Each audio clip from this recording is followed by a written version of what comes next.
మన ఇండియాలో richest place ఏది? ముంబైలో ఒక పర్సన్ చనిపోతే ఆ పర్సన్ ప్రాణాల వాల్యూ 5 లక్షలు. అదే పర్సన్ చనిపోవడం వల్ల గవర్నమెంట్ ఎంత ప్రాఫిట్ సంపాదించిందో తెలుసా? 6 కోట్లు. 6 కోట్ల ప్రాఫిట్ కోసం గవర్నమెంట్ మనుషుల్ని చంపాలని చూస్తుంది. అదే బ్రో అంటే. సో మీరందరూ రీసెంట్ గా చూసే ఉంటారు ముంబై మెట్రో పిల్లర్ ఇన్సిడెంట్. ఒక పెద్ద కాంక్రీట్ స్లాబ్ విరిగి కింద వెళ్తున్న ఆటో అండ్ కార్ మీద పడింది. ఆన్ ద స్పాట్ ఒకరు చనిపోయారు, ముగ్గురు సివియర్ గా ఇంజూర్ అయ్యారు.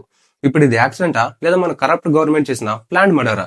ఎందుకు ఇలా అంటున్నా అంటే ఆ పిల్లర్ ముందే క్రాక్ అయింది అండ్ పబ్లిక్ సోషల్ మీడియాలో ఆ పిల్లర్ క్రాక్ అయిందని ముందు నుంచే చెప్తూ ఉన్నారు. కానీ మన ఇండియాలో అమాయకుల ప్రాణాలు పోయేంత వరకు ఎలాంటి యాక్షన్ తీసుకోరు. ఆ క్రాక్ అయిన పిల్లర్ ఫోటో సోషల్ మీడియాలో వైరల్ అయ్యాక బ్రిడ్జ్ కన్స్ట్రక్ట్ చేసిన ఆర్గనైజేషన్ వాళ్ళు అదొక ఫామ్ మెటీరియల్, స్ట్రక్చరల్ క్రాక్ కాదని ఇగ్నోర్ చేశారు. దాని తర్వాత జరగాల్సిన ఘోరం జరిగిందిలేండి.